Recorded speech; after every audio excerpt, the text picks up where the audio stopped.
Hey guys, this is part 2 of my series of recreating wiring blocks, but in Yeeps. So if you don't know what I mean, I pick random wiring blocks, and then I have to build a working replica of that wiring block, but I'm not allowed using it in the build.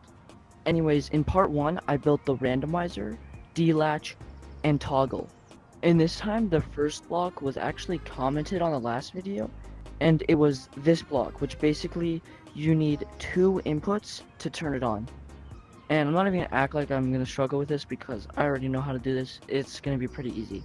Okay, I'm done. This is the thing.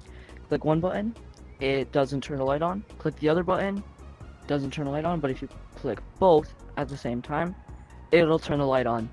Like, come on, this is just too easy. Okay, the next wiring block was actually an idea given to me from a star creator, and they asked me to recreate this block. Now at first I thought it was gonna be really hard, but then I thought for like 1 minute, and since I'm super smart, I think I know how to do it. So basically what I'm gonna do, I'm gonna have it power the kill switch that will turn the light off, and then it's gonna have a little delay that will turn it back on. Okay, so before I actually like test it to see if it works, I'm just gonna like show you what it does. Basically when you click the button, it will turn it off, and then it will turn back on. That's how that button works, and it should do the same thing here. Turn off, turn back on. There you go. Too easy. I'm just too good at wiring. Okay, the third block we're using is this block, which basically there's 2 inputs that will always work. The only reason people actually use this block is kind of like a one-way signal. So basically you can power through it this way, but not back. That's at least the only reason I use it. So basically if I wanted both buttons to activate this light, but only one to activate this one, look, this will activate both. This will only activate that one. I think it would work if I activate a toggle, which stays on it to unactivate it or do the kill switch, and then instantly have the kill switch activated, but a little bit later because there's time delay on the wires. So I basically just made it. I had the tick delay so that it would like last as long as normal ones. Basically, like this button, it only activates that one. And then if you click this, it activates both. So basically this thing will not activate that button. And this is a toggle. Okay, this is the last block. Click one button, it works, but if you click the second, it will not work.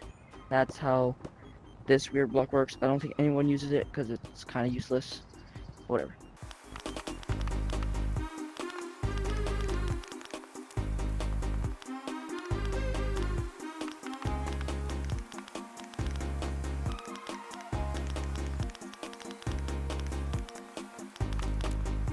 Okay, so I just built a design. Doesn't work. I don't even understand what I was doing, but I actually gotta get off. So I'm gonna finish this tomorrow.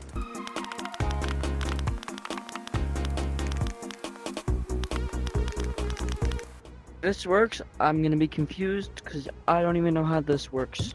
I don't even know what I did. Okay, one light works. Okay, so it works that if either button gets clicked, but what if they're both clicked? It doesn't work. And then obviously it always turns off after. So if you click one button, it works on this one. Click one button on this one, it works. Click the other, still works. But then if you click both, it will turn off. Click both, it will stay off. There you go. I just replicated it. Thank you so much for watching till the end. And I already know I'm a master builder with wiring, but you might have noticed there's one wiring block I haven't built. And it's this one, because I don't even know how this works. I don't know at all what this thing's for, so I'll make a part 3 where I recreate this block if this video gets like 50 likes, because I really don't want to.